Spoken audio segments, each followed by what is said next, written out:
onde só eu sei. Forte. O que eu passei, cara.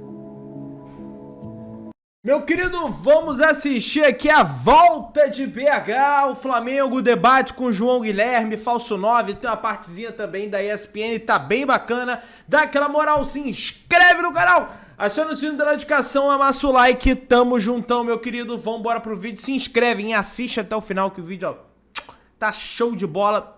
Chuchu no mel, meu garoto. Vambora! O estadual, mais uma decisão. Fla-Flu no Rio de Janeiro.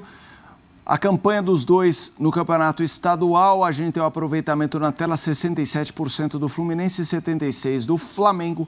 Gols marcados 28-27. A vantagem é do Fluminense. E na defesa também. Tomou um gol a menos o Flu em relação ao Fla. Começo essa discussão contigo, Bueno. Sua expectativa para o Fla-Flu. O Flamengo fez 2-0 na ida. O Fábio tá falando da decisão em Minas, né? Também a gente tem uma coisa um pouco parecida no Rio, né? Porque o Flamengo fez um jogo ruim fora, em que perdeu, mesmo com, né, uma ou outra mudança, o Alcas não deveria ser um time a bater o Flamengo. E o Fluminense foi bem, né? Sim. Então, digamos assim, o Fluminense recupera um pouquinho da moral, da condição anímica, psicológica, e não é que o Flamengo... tá mal, né? O Flamengo se preservou para essa decisão, até porque sabe da importância. O Fluminense ganhou o título em cima do Flamengo no ano passado, impedindo o tetra, que seria histórico, né? E para muita gente, inclusive eu, participando do programa que foi para 90, a gente colocou o Fluminense como um favorito no primeiro jogo, né? Pelo que as equipes vinham produzindo e mesmo pela condição individual. O Flamengo ainda é talvez o elenco mais robusto, mais qualificado do Brasil, mas o Fluminense tem peças importantes, né? Tem jogadores que podem fazer a diferença, que vinham fazendo a diferença. Então, eu acho que é muito difícil o Fluminense reverter a situação, porque precisa fazer 2 gols para levar para os pênaltis, né? Então, matematicamente é uma situação bastante ingrata, mas eu acho que vai ter muita emoção. Sim. Né? A gente já sabe como é que funciona o trabalho do Diniz, não é só ter posse de bola, vai ser agressivo, vai ousar, vai tirar zagueiro, vai botar atacante, vai ser não sei se com 15 do primeiro tempo, faltando 15 para acabar o jogo, mas vai ter emoção, né? Então acho que vai ser um das decisões, assim, talvez, possivelmente aquela com mais gols, eu imagino. E aí, Natália? Acho que vai para os pênaltis. Tá acreditando no Fluminense? É um time mais organizado que o Flamengo hoje, como time. Pode ter as peças que individualmente ajudam e resolvem em muitos momentos, mas é um time desorganizado o Flamengo ainda. Sem ideia de jogo, sem com muitos buracos defensivos, de recomposição, saída para o ataque. É um time que está tentando assimilar a ideia do seu treinador, mas ainda não conseguiu. Tem muitas interrogações. O Fluminense é um time mais encaixado. Eu acho que vai para os pênaltis. Só a palhinha, Fábio. Felipe, eu acho que vai ser um Fla grande jogo. ou Flu? Eu acho que o Flamengo carrega uma vantagem de 2-0. O Flamengo ainda não tem um time, né? Não tem um time, um coletivo, mas tem jogadores que podem fazer a diferença nessa questão individual. Então é uma vantagem para o Flamengo grande, né? Tratando de clássico. Eu concordo com a Nath, com o Bubu, enfim, o Fluminense tem uma equipe coletivamente muito forte, a gente imagina que o Diniz como é que ele vai montar esse time aí para agredir o Flamengo durante todo o tempo, pelo menos enquanto ele busca o resultado para se levar para uma penalidade, ou enfim, para ter uma chance de título, mas eu vejo uma pequena vantagem do Flamengo, não pela questão coletiva, não pelo que o Flamengo vem mostrando, isso eu acho que o Fluminense mostra mais, mas pelo resultado do primeiro jogo, que se tratando de clássico, é um resultado que é uma vantagem importante. O Falso 9, olha aqui, ó. Primeiro, dizer que o Flamengo, segundo informações que vêm do Ninho do Urubu, treinou exaustivamente pênaltis hoje, se preparando para essa possibilidade no jogo. Pode acontecer. Se o Fluminense vencer por 2 gols de diferença, a decisão vai para os pênaltis. Então, o Flamengo treinou muito cobranças de pênaltis hoje. E aí está, né, compartilhando a tela aqui do GE, Santos, Fabrício Bruno, Davi Luiz e Léo Pereira. Varela, Thiago Maia, Gerson e Ayrton Lucas. Matheus França, Everton, Cebolinha e Pedro. Ou seja, repetindo o time que na semana passada começou o jogo contra o Fluminense, hein, ô Falso Mário? Todo o meu respeito à apuração dos colegas. Colegas não, que eu não sou jornalista, mas me considero hoje um comunicador, né? Respeito demais o jornalismo. Máximo respeito à apuração dos colegas, mas tenho convicção de que não será esse o time titular. Meu convicção, é? Convicção, João, convicção. Por causa desse detalhe tático do Felipe Luiz.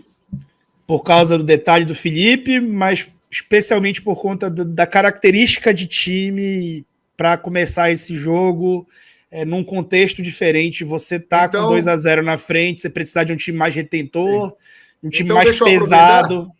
Então, deixa eu aproveitar em cima disso que você está falando e te perguntar, na sua visão, taticamente, qual é o melhor time do Flamengo para esse cenário de vantagem de 2 gols que nós estamos colocando aqui? Então, eu entraria com o Fabrício, o Davi e o Felipe, né? Varela e Ayrton, aí não tem nem o que pensar. Thiago Maia que está muito mal, mas a situação do Vidal foi uma situação aí que é muito ruim. Teve gente comemorando, inexplicavelmente tem gente que comemora atleta indisponível para o jogo. Que loucura. Maia, exato, Maia e Gerson. E aí, assim, à frente eu pensaria em ter um Everton Ribeiro e talvez Gabigol e Pedro, um time mais retentor, mais capaz de segurar essa bola. Você colocaria Everton Ribeiro e Gabigol de novo no time, hein? A ideia inicial era começar com o Vidal, tá? Vidal e os dois para ter um meio mais pesado e mais passador, mais retentor, porque o Gerson ele tá tendo muita dificuldade nos jogos que ele joga em dupla com o Maia e com esses pontas aí, que não tem os caras capazes de associar com ele. Ele tá ficando sobrecarregado. Quando ele recebe a bola, vem 2, 3 em cima dele, porque eles já não confiam, eles já entendem que ele precisa fechar algumas janelas de passe para profundidade e depois ele não vai ter o Gerson vai ter que tocar para um jogador que não vai ter a mesma capacidade que ele. Então fica mais previsível o time.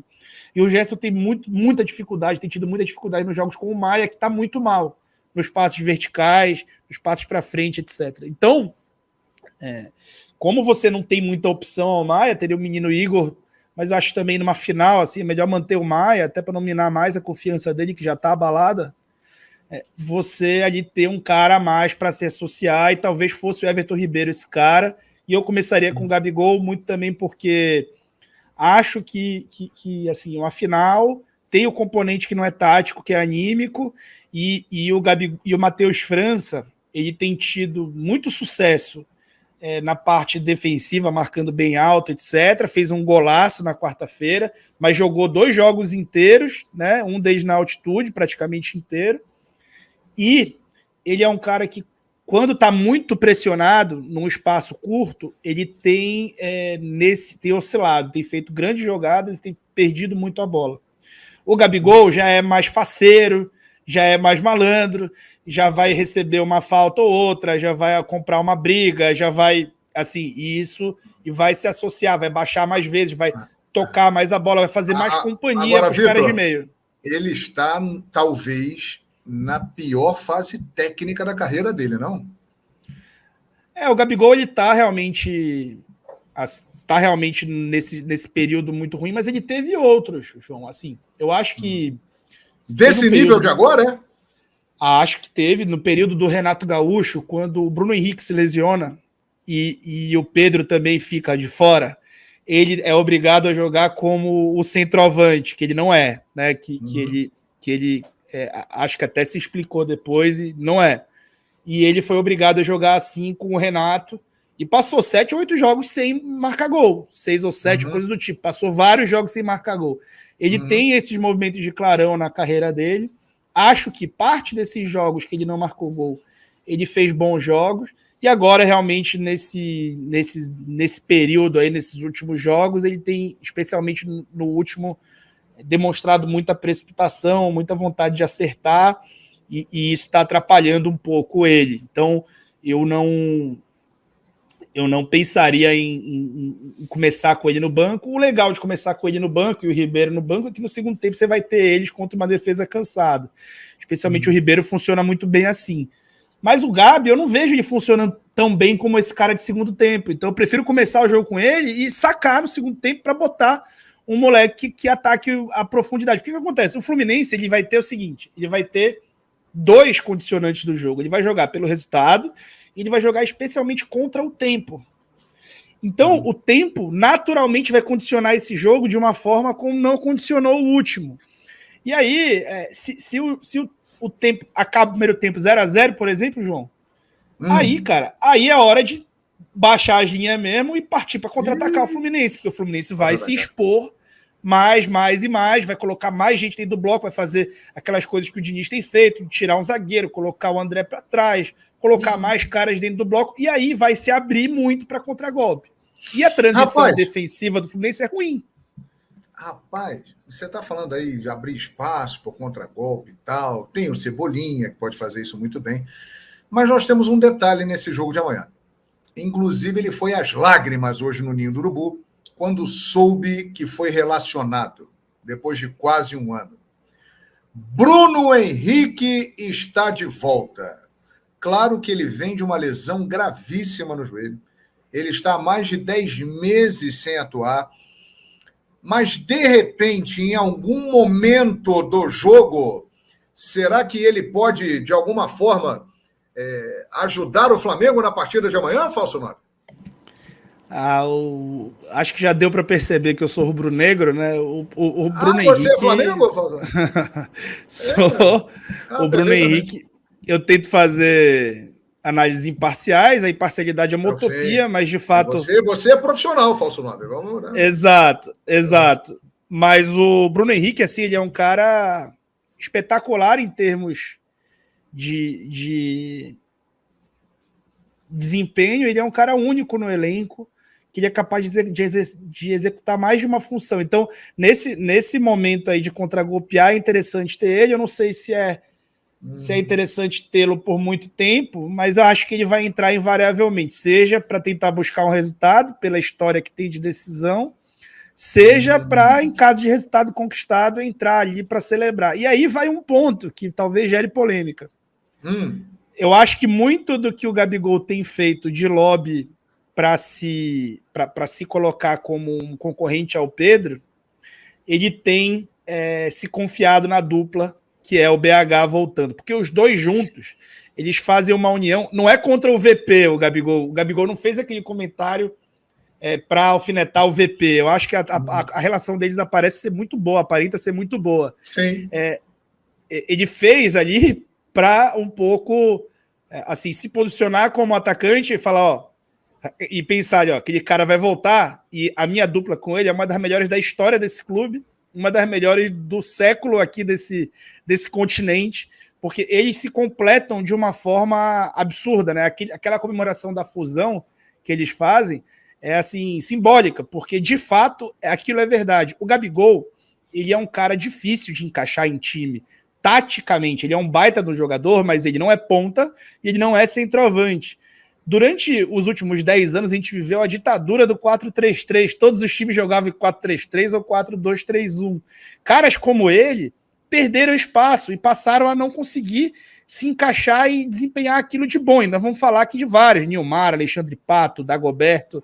Tem um livro muito bom que está atrás de mim, que é do Theo Benjamin, que ele faz um parágrafo inteiro. Ele faz um parágrafo inteiro falando disso, como ele chama de geração Dagoberto.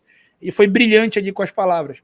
Então tem uma geração grande de caras que não são atacantes de lado, são segundos atacantes, e ficaram ali à mercê do tempo, tendo que jogar de ponta ou tendo que jogar de centroavante sem ser aquilo ali.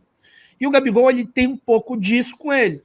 E aí ele jogou na carreira dele inteira uma temporada como centroavante, que foi a última dele no Santos em 2018, num time que era reativo, um time de contra-ataque. Ali é diferente você ter um centroavante do que no Flamengo, que é um cara que tem que estar de costa, pegando porrada do zagueiro e sustentando, não pode sair da área como ele sai para ser centroavante. Então você fecha a linha de passe, você deixa a defesa adversária totalmente folgada, você fica sem profundidade. Então, com o Bruno Henrique, ele tinha o parceiro perfeito, porque o Bruno Henrique também ele foi um ponta por muito tempo na carreira, muito porque também ele precisou ser encaixado em algum lugar do campo, porque como ponta, como ele é muito alto e até e muito veloz, ele também é de certa forma, ele tem uma inércia ali muito grande, né? Ele é pesado também. Então ele acaba deixando espaço entre ele e o lateral, e atacar as costas dele é um convite num 4-3-3. E aí, quando você coloca o Bruno Henrique para atacar a área, e o Gabigol sair, eles formavam quase que um movimento binário ali. Um sai, outro entra, e os outros dois, Everton e Arrasca, faziam ali aquilo se tornar como se fosse um carrossel. E isso acontecia muitas vezes. Muitas vezes a gente viu o Everton saindo da esquerda para dentro, o Gabi indo para a direita. O Arrasca saindo do meio para a esquerda, o BH indo para o centro da área. Quantos gols de cabeça a gente já viu do BH no segundo pau? Sim, então, os dois juntos... Ele pode se tornar um grande centroavante, inclusive, com o passar dos anos aí, né? Pode, mas assim, num sistema de 4-4-2, que é basicamente o que o Flamengo faz na era pós-JJ, não é o sistema de hoje, mas o sistema de hoje pode ser, digamos, um 3-4-1-2, com Arrasca atrás de BH e Gabigol, Pedro e Gabigol, Pedro e BH, ele acaba sendo o que ele melhor faz, que é ser um segundo atacante também. Quando o JJ chega, isso é uma coisa que pouca gente lembra, se a gente for puxar o jogo contra o Internacional, no Maracanã, 2-0, que o BH acaba com o jogo, o BH era o cara mais avançado do time. No início do trabalho do JJ, ele pediu o Pedro, pediu o Balotelli, não recebeu nenhum dos dois, porque ele sabia que o Gabigol não era centroavante. E aí, o BH inicia o trabalho sendo o cara mais avançado do time, e aí esse entrosamento se desenvolve, e aí o Gabigol realmente passa a ser o cara mais avançado do time, porque o time tinha outras dinâmicas ali de apoios, né? Porque o grande negócio do centroavante é que ele é o apoio de todo o resto do time. Então ele é responsável por ser a âncora do time, deixar o time afundado, com mais terreno, né? E o Gabigol não consegue ser esse cara, né? No último jogo, por exemplo, quarta-feira, em vários momentos, eu até separei alguns momentos, vou ver se eu puxo aqui, a gente vê que claramente... A gente vê que claramente ele está fechando linha de passe, porque ele acaba baixando, a área fica vazia e ele fecha a linha de passe do meia.